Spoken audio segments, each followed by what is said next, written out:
지난주에 우리는 맹세하지 말라라는 예수님의 말씀에 관해 말씀을 나누었습니다. 지키지도 못할 맹세를 하는 것은 단순히 말 실수에서 그것이 끝나는 것이 아니라 그것이 하나님 앞에 죄가 될 수도 있다는 것입니다. 특별히 서원한 것에 대해서는, 하나님 앞에 어떤 서원한 것에 대해서는 그것이 후에 그것을 지키기 위해서 나에게 어떠한 희생이 요구된다고 하더라도 그 서원한 것에 대해서는 반드시 이행해야 하는 것입니다. 그러기에 예수님은 지키지도 못하는 맹세를 함으로 인하여 하나님께 범죄하지 말고 그저 옳다 또는 아니다 라고만 하는 것이 범죄하지 않는 방법임을 말씀하여 주셨습니다. 또한 내 마음과 말의 겸비, 즉 겸손해야 함을 깨닫게 된다고 말씀하였습니다. 더불어 내 힘으로 어쩔 수 없는 나의 이러한 부족한 모습들, 이론은 잘 알고 있지만 그것을 실천으로 옮기기에 어려운 나의 이런 나약한 모습들이 이렇게 거듭나기 위해서는 베드로처럼 성령 충만을 받고 변화된 우리의 모습이 되어야 한다고 지난주에 결론을 맺었습니다. 그리고 오늘은 이제 보복하지 말아야 할 것을 말씀하여 주시고 있습니다. 레위기 24장의 말씀에 보면 하나님이 모세에게 전하시며 이스라엘 백성들이 이러한 규례를 따르게 하라고 하신 말씀이 있습니다. 사람을 쳐 죽인 자는 반드시 죽일 것이요, 짐승을 쳐 죽인 자는 짐승으로 짐승을 갚을 것이며, 사람이 만일 그 이웃을 상하였으면 그 행한 대로 그에게 행할 것이니, 파상은 파상으로, 눈은 눈으로, 이는 이로 갚을지라. 남에게 손상을 입힌 대로 그에게 그렇게 할 것이며, 짐승을 죽인 자는 그것을 물어줄 것이요, 사람을 죽인 자는 죽일지니, 외국인에게든지 본토인에게든지 그 법을 동일히 할 것은 나는 너희 하나님 여호와임이니라. 즉 구약에서 하나님이 정하신 율법은 사람이 사람에게 행한 그대로 갚아주라고 말씀하고 계십니다. 그래서 당한 사람의 원한을 풀어줄 것을 말씀하여 주시고 있습니다. 그러나 오늘 본문에 예수님은 내가 설령 어떠한 피해를 당하였다고 할지라도 그것에 보복하지 말라고 말씀하여 주시고 있습니다. 본문의 말씀을 다시 한번 읽어보면, 또 눈은 눈으로 이는 이로 갚으라 하였다는 것을 너희가 들었으나 나는 너희에게 이르노니 악한 자를 대적지 말라. 누구든지 내 오른편 뺨을 치거든 왼편도 돌려댈며, 또 너를 송사하여 속옷을 가지고자 하는 자에게 겉옷까지도 가지게 하며, 또 누구든지 너로 억지로 오리를 가게 하거든 그 사람과 심리를 동행하고 내게 구하는 자에게 주며 내게 꾸고자 하는 자에게 거절하지 말라. 많은 그리스도인들이 이러한 마음을 가지고 이웃을 대하고 형제를 대하는 삶을 살아갑니다. 그러나 세상의 많은 사람들은 이러한 삶을 사는 이들을 향하여 한편으로는 남을 위해 자신을 희생할 줄 아는 사람이라고 칭찬도 하지만, 또 다른 한편으로는 참 바보 같은 인생을 살아간다라고 조롱하기도 합니다. 이 말씀을 그대로 받아들이게 되면 정말 어찌 보면 참 바보 같은 삶이 될 수도 있습니다. 내가 피해를 입었어도 내가 참아야 하고, 내가 하기 싫어도 해줘야 하고, 내가 가진 것도 그냥 주어야 하는, 진짜 어떻게 보면 참 바보 같은 삶을 살라고 예수님이 말씀하시는 것처럼 느껴질 수도 있습니다. 그러나 오늘 본문의 예수님은 악한 자에게 이렇게 하라고 말씀하여 주시고 있다는 것입니다. 악한 자. 우리가 보통 이 악한 자라고 하는 것은 어떤 질서를 파괴하고 남에게 피해를 입히는 사람들을 범죄자라고 이야기하고, 그 정도가 지나치게 심한 사람들을 향해서 우리는 악한 사람들이라고 표현하게 됩니다. 성경에서 악한 자라고 하는 것은 물론 하나님 또는 예수 그리스도를 믿지 않는 불신자들, 특별히 그 가운데 하나님을 또 예수 그리스도를 부인하는 것을 넘어 배척하고 또 믿음의 사람들을 배척하고 핍박하는 그러한 사람들을 일컬어 악한 자라고 표현하기도 합니다. 그렇다면 불신자들에게만 이 악한 자들이 있다는 것일까요? 사무엘상에 보면 다윗이 블레셋과의 전투에 참여하여 군사들과 함께 성을 비우는 때가 있었습니다. 그때 마침 아말렉 족속들이 그 성을 침범하여서 성을 모두 불태우고 다윗의 두 아내를 비롯하여서 그 성에 있던 모든 부녀자들과 아이들을 사로잡아 이끌고 가게 됩니다. 블레셋과의 전투를 마치고 성으로 돌아오던 다윗은 이 소식에 매우 슬퍼하지만 다행히 아말렉 족속에게서 버려진 소년 하나를 만나게 되므로 아말렉 족속을 추격하여서 모두 물리치고 자신의 두 아내와 함께 부녀자들과 아이들 그리고 그들이 약탈해 갔던 모든 물건들을 다시 되찾아서 가지고 오게 됩니다. 그리고 그들을 맞이하는 사람들이 있었는데 블레셋과의 전투에서 돌아오던 중에 육신의 피곤함으로 인해서 아말렉 족속을 추격하는데 따라 나서지 못한 사람들이었습니다. 다윗 왕은 200명가량 되는 그들을 부솔 시내에 머물게 하고 나머지 군사들과 함께 추격하게 되었는데 바로 이들이 승리해서 돌아오는 다윗 왕과 군사들을 맞이하게 되자 다윗을 따랐던 사람들 중 일부가 다윗에게 이 일을 제기하게 됩니다. 이들은 우리와 같이 하지 않았으니 이들의 부녀와 아이들만 그들에게 돌려주고 다른 빼앗았던 물건들, 그런 물건들은 그들에게 돌려주지 말자라고 이 일을 제기하게 됩니다. 그런데 이렇게 이 일을 제기하는 자들을 성경은 악한 자와 비류들이라고 표현하고 있다는 것입니다.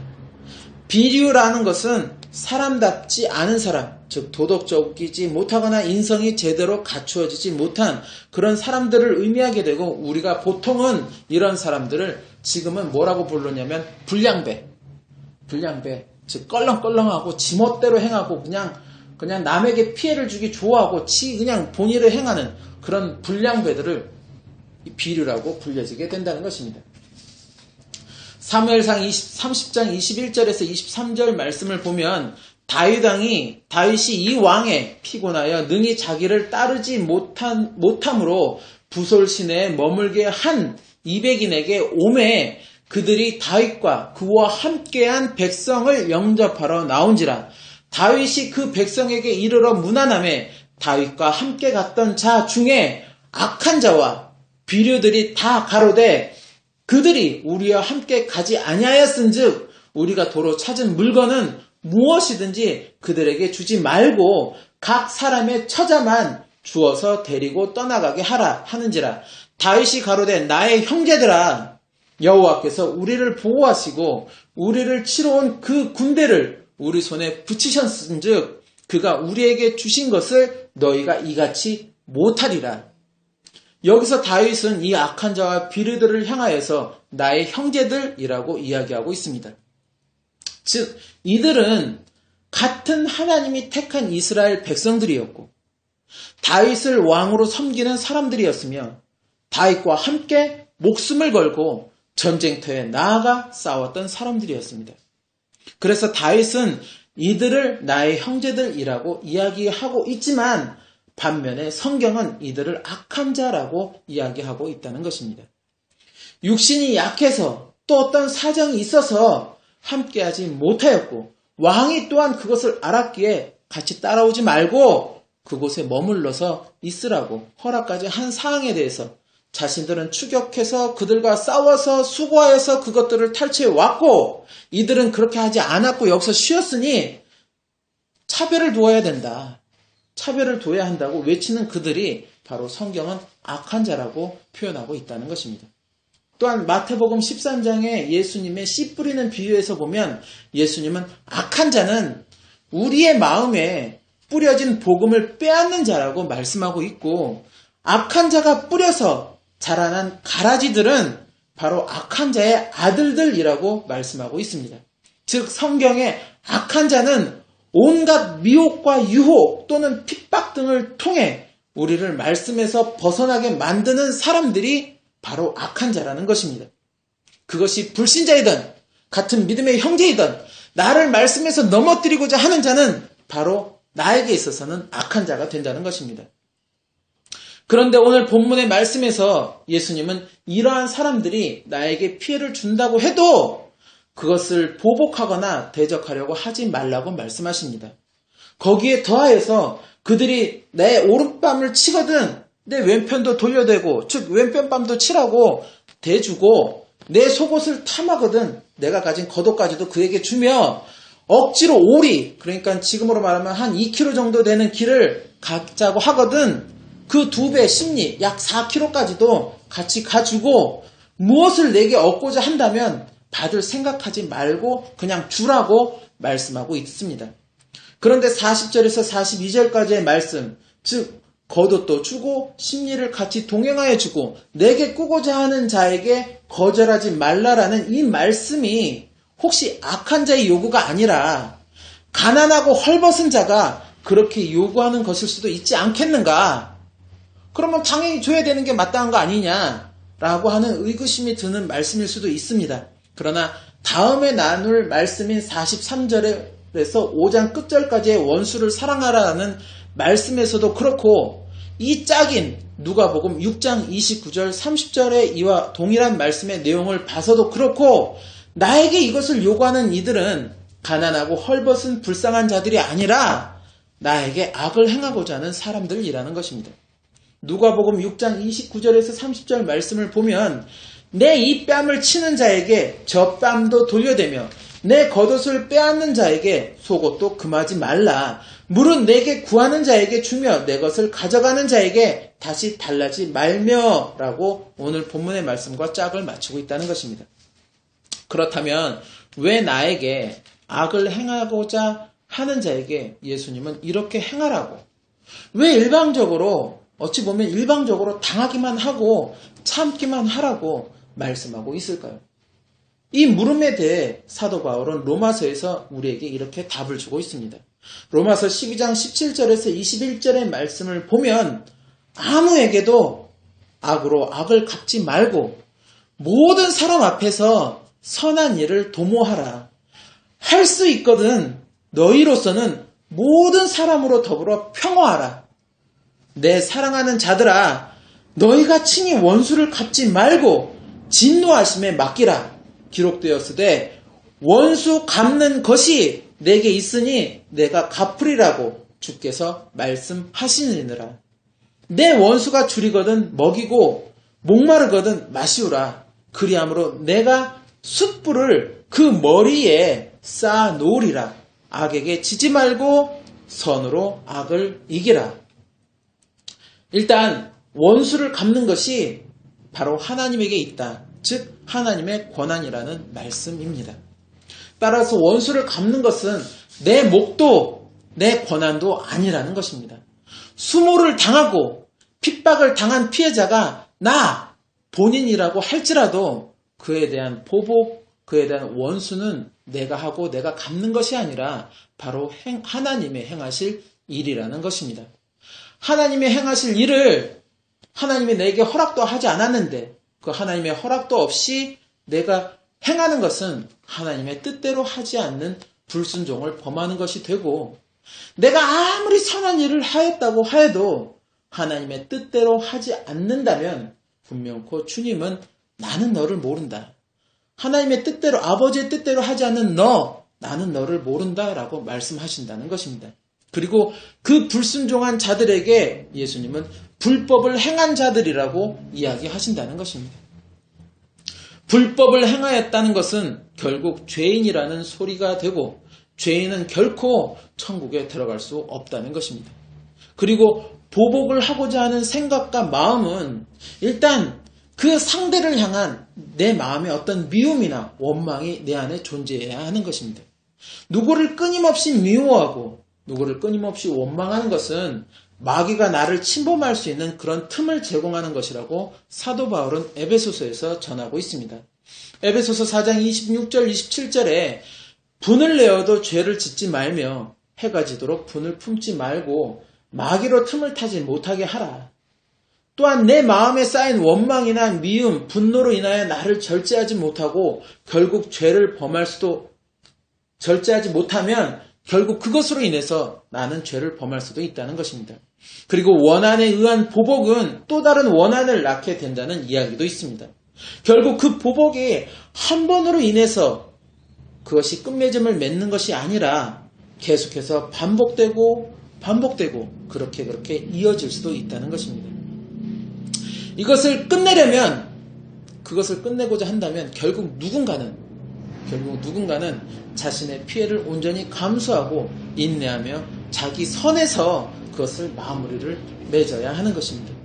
그래서 사도 바울은 그것을 악으로 악을 갚지 말고 선으로서 악을 이기라 라고 권면하고 있는 것입니다.